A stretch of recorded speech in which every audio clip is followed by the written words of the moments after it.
Halo semuanya, selamat datang di channel Saat Teduh Bersama. Channel ini sengaja dibuat untuk kamu yang mungkin selama ini rindu saat teduh atau merenungkan firman Tuhan, tapi selalu gagal untuk memulainya. Atau belum selesai membaca firman Tuhan sampai habis. Sekarang, kamu bisa memulainya bersama saya. Setiap pasal-pasal yang saya bacakan, kamu juga bisa ikutan membacanya ya. Kita akan sama-sama membaca dan merenungkan firman Tuhan sehari demi sehari sampai menyelesaikan seluruh Alkitab. Tidak lupa juga, saya ingatkan, jika kamu ingin saat teduh bersama setiap harinya, kamu bisa tekan tombol subscribe di bawah ini, dan kamu juga bisa sharekan video ini ke teman-teman kamu, supaya mereka diberkati. Mari kita mulai saat teduh bersama dengan memperkatakan janji iman atau promise of faith sebagai langkah komitmen kita bersama. Kita baca bersama-sama ya. Dimulai dari versi bahasa Inggrisnya. Kamu sudah siap? Kita mulai. I love my Bible. I read it every day. I meditate it. I just do it. I finish it and repeat it. Saya cinta Alkitab. Saya membacanya setiap hari. Saya merenungkannya. Saya melakukannya. Saya menyelesaikan dan mengulanginya. Mari kita berdoa bersama. Haleluya, Tuhan Yesus, dimuliakanlah namamu. Datanglah kerajaanmu saat ini di sini seperti di surga. Ajari kami untuk mengerti isi hatimu. Di dalam nama Tuhan Yesus, amin. Matius pasal 18. Siapa yang terbesar dalam kerajaan sorga? Pada waktu itu datanglah murid-murid itu kepada Yesus dan bertanya, "Siapakah yang terbesar dalam kerajaan sorga?"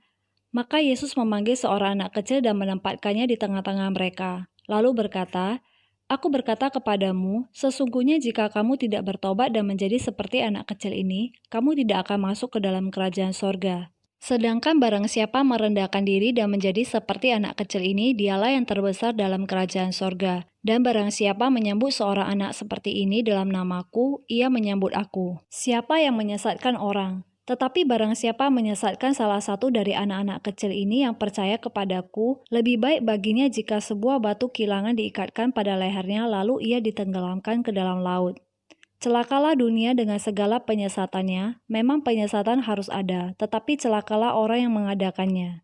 Jika tanganmu atau kakimu menyesatkan engkau, penggalah dan buanglah itu, karena lebih baik bagimu masuk ke dalam hidup dengan tangan kudung atau timpang, daripada dengan utuh kedua tangan dan kedua kakimu dicampakkan ke dalam api kekal.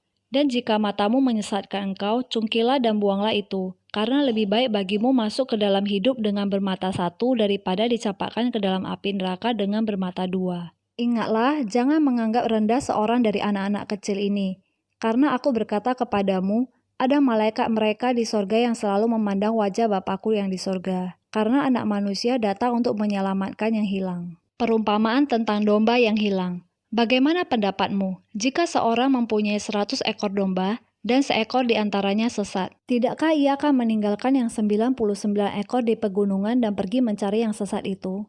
Aku berkata kepadamu, sesungguhnya jika ia berhasil menemukannya, lebih besar kegembiraannya atas yang seekor itu daripada atas yang ke-99 ekor yang tidak sesat.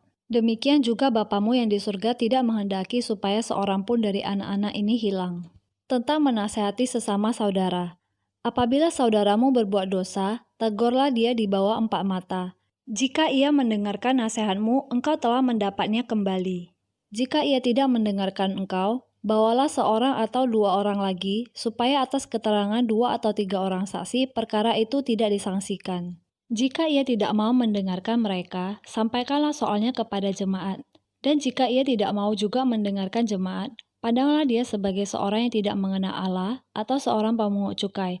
Aku berkata kepadamu, sesungguhnya apa yang kamu ikat di dunia ini akan terikat di surga, dan apa yang kamu lepaskan di dunia ini akan terlepas di surga.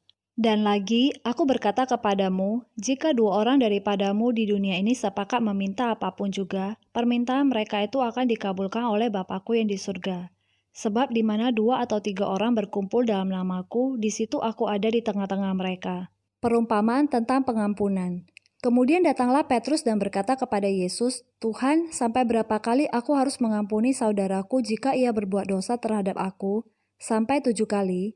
Yesus berkata kepadanya, "Bukan, Aku berkata kepadamu, bukan sampai 7 kali, melainkan sampai 77 kali. Sebab hak kerajaan sorga seumpama seorang raja yang hendak mengadakan perhitungan dengan hamba-hambanya. Setelah ia mulai mengadakan perhitungan itu, dihadapkanlah kepadanya seorang yang berhutang 10.000 talenta.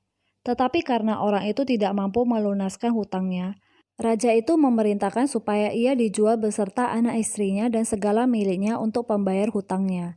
Maka sujudlah hamba itu menyembah dia, katanya, sabarlah dahulu, segala hutangku akan kulunaskan. Lalu tergeraklah hati raja itu oleh belas kasihan akan hamba itu, sehingga ia membebaskannya dan menghapuskan hutangnya. Tetapi ketika hamba itu keluar, ia bertemu dengan seorang hamba lain yang berhutang 100 dinar kepadanya. Ia menangkap dan mencekik kawannya itu, katanya, bayar hutangmu. Maka sujudlah kawannya itu dan memohon kepadanya, sabarlah dahulu, hutangku itu akan kulunaskan. Tetapi ia menolak dan menyerahkan kawannya itu ke dalam penjara sampai dilunaskannya hutangnya.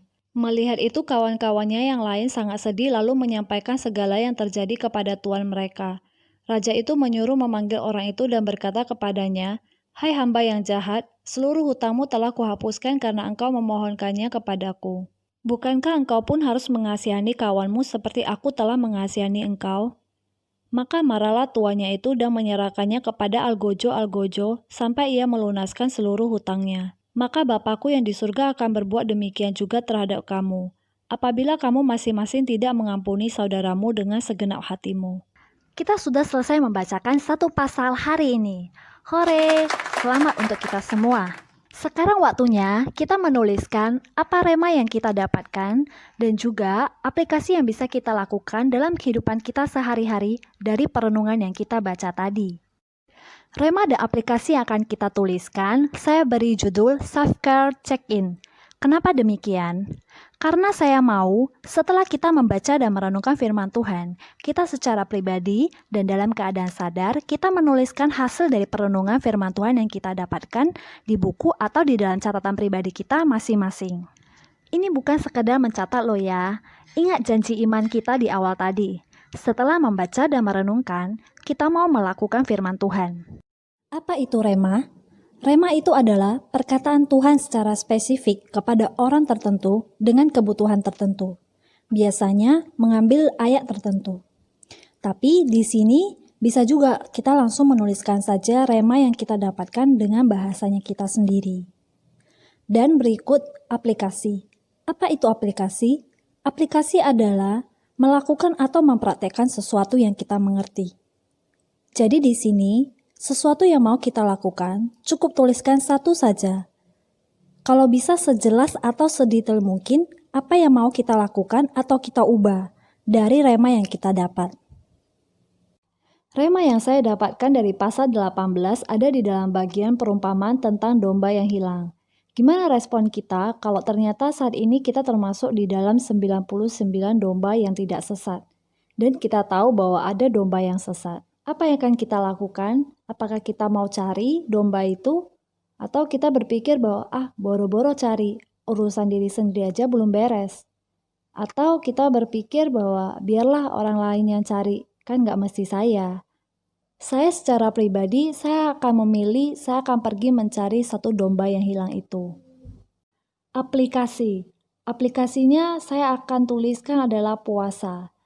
Setiap hari Jumat, saya berkomitmen untuk puasa bagi setiap mereka yang terhilang, yang sesat jalannya, dan mereka yang belum menerima keselamatan, terutama orang tua saya sendiri. Apa nih rema dan aplikasi yang kamu dapatkan? Rema dan aplikasi dari kamu bisa tuliskan di dalam kolom komentar di bawah ini ya, agar saya dan teman-teman yang lain bisa diberkati. Mari kita akhiri perenungan hari ini dengan doa. Mari kita berdoa. Haleluya, Tuhan Yesus, kami terima firman-Mu di dalam hati kami. Teruslah beracara di dalam hati kami sepanjang hari ini, di dalam nama Tuhan Yesus, amin. Terima kasih. Sampai ketemu lagi. God bless.